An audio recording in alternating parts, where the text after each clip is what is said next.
Hello বন্ধুরা, নিজের পার্টনারকে এই ডেজার্টটা খাইয়ে খুব ভালো ভালো গিফট নিয়ে নাও। হ্যাঁ, ভ্যালেন্টাইন ডে তো চলেই এলো, তাই জন্য আমি ফ্রিজ খুলে ভাবলাম বরমশাইয়ের জন্য ভালো কিছু একটা বানাবো। বানিয়ে দেখছি একটা শুকনো গোলাপ আর তার সাথে এক প্যাকেট দুধ আছে। তো আমি তাই ভাবলাম যেহেতু ভালোবাসার দিবস আসছে, তাই জন্য একটা রোজ ফ্লেভারের কাস্টার্ড বানাই। হ্যাঁ, এর জন্য প্রথমে দুধটাকে ঘন করে জাল দিয়ে নিয়ে তার উপরে কেশর আর এই কতগুলো গোলাপের পাপড়ি ভালো করে ধুয়ে দিয়ে দিতে হবে।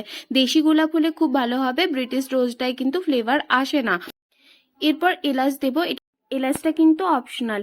এরপর প্রায় 15 মিনিট মতো দুধটা ফোটার পর যে গোলাপের পাপড়িটা নিয়েছিলাম ওগুলো একটু তুলে নিয়ে ভালোভাবে এরমভাবে ক্রাশ করে দুধের মধ্যে পাপড়িগুলো তুলে আর দুধের মধ্যে দিয়ে দিব, তাহলেই কিন্তু ফ্লেভারটা খুব ভালোভাবে চলে আসবে।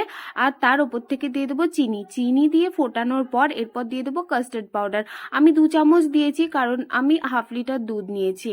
আর তারপর ভালোভাবে এটাকে নাড়াতে হবে। চিনিটা গলে যাওয়ার পরে কিন্তু কাস্টার্ড পাউডারটা দিতে হবে। দেখো কতটা ঘন হয়ে গেছে। একটা রোজ, কেশর আর ভ্যানিলা ফ্লেভার, 3টে ফ্লেভারই এটার মধ্যে আছে।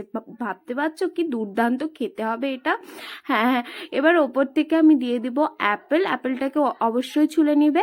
আর দেব কলা কুচি কুচি করে কেটে, আর দেব ডালিম। তোমরা স্ট্রবেরি ইউজ করতে পারো, আরো বিভিন্ন রকম টক ফল ছাড়া বিভিন্ন রকম ফলই ইউজ করতে পারো। এরপর ওপর থেকে ফ্রেশ রোজের যে পেটেলস গুলো আছে এগুলো দিয়ে সার্ভ করে নিব।